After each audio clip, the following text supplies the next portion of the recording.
She should have never bought it. She told herself that every day after it arrived. Jenna had found the mirror late one night, scrolling through online auctions, hunting for antiques to flip for cash.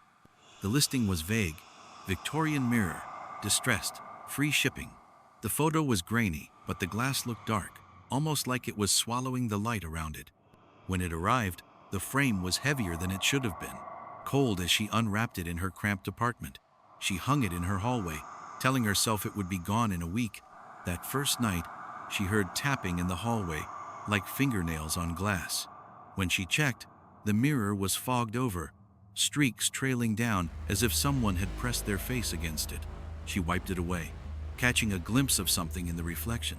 A shadow, taller than any person she knew, long limbs bent at impossible angles. She turned, but nothing was there. The next morning, Jenna found the mirror uncovered, though she remembered draping a towel over it before bed. Handprints, too large to be human, marked the glass. Days passed, and the tapping became scratching. Sometimes, Jenna would wake to see movement inside the mirror, a shape pacing in the dark glass. She stopped looking, started leaving the light on, but the shape was always there when she risked a glance. And at night, the whispering began. It came from the mirror, a low, gurgling voice that sounded wet, like it was speaking through water. She couldn't understand the words, but the hatred in them was clear. One night, the whispers turned into a scream that ripped through the apartment, rattling picture frames. Jenna jumped from bed and ran to the hallway, and that's when she saw it. It was crawling out of the mirror.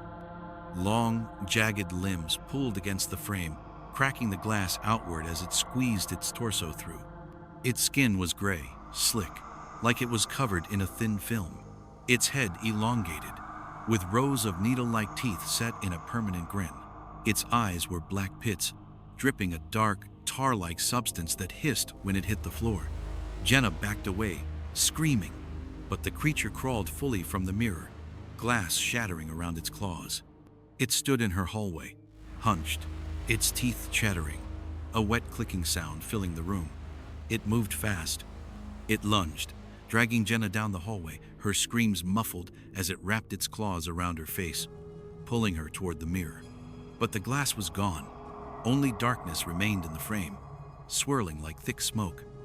The creature dragged her in. In the apartment above, neighbors heard the screams stop, heard the wet dragging sounds, then silence. They called the police. When they arrived, the apartment was empty. Shards of glass littered the hallway, and the mirror frame was cracked, its surface dark and rippling like water. Jenna was never found again.